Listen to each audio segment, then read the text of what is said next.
Welcome back, everyone. Some crazy stuff just came out for Snapchat users on Android devices. Now, here's the thing: it's no secret, Snapchat on Android has never been the best. But to be honest, Snapchat has some explaining to do. Now, there was this person who posted on Reddit about somebody who posted on some other website about a way to actually retrieve your deleted Snapchats and even I think Snapchats that people sent to you on your Android device. Now, this is typical, some recovery tools, Snapchat sending you stuff is always there. But Snapchat has stated time and time again, and one of the most important things about Snapchat was that when you send a Snapchat and you open it and you do kind of view it out of it, it's gone forever. It's nobody can go and look it up again or anything like that.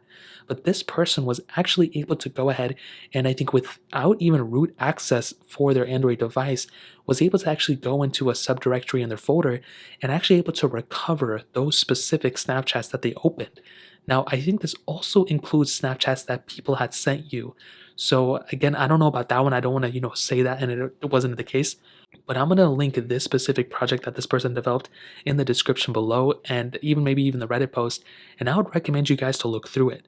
Now, here's the thing. If people are able to do this on their Android phone, imagine what this means for our iPhone users.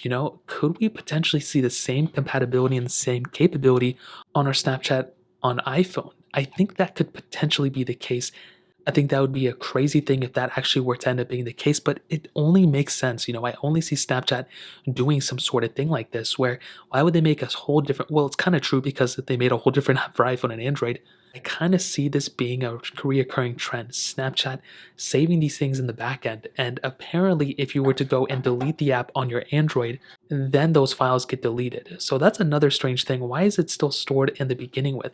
Why is that when you have a specific Android phone, these Snapchats are stored in the background? I think the same exact thing is going on for Apple, but maybe the people haven't been able to, figure it out yet or whatever it is. But if people are able to get root access, I don't know, jailbreak or something on your specific iPhone, that has Snapchat, are you able to recover those Snapchats as well? If that's the case, dude, Snapchat needs to explain this. Why is it that these photos are still stored on our device even when we open it, view it, and they go away? It's definitely super crazy. I think this is a pretty insane thing. I haven't seen anybody else talk about it, and I only saw it on Reddit. Like, I haven't seen this in a while, so I'd love to hear your guys' opinion on it. Is this worth freaking out about, or am I just freaking out about for no reason again? Let me know in the comment section below. Hit the like button, that would mean so much, but definitely hit that subscribe button. More importantly than everything else, I love every single one of you guys. Hopefully I'll catch you guys in the next video. Peace out till then.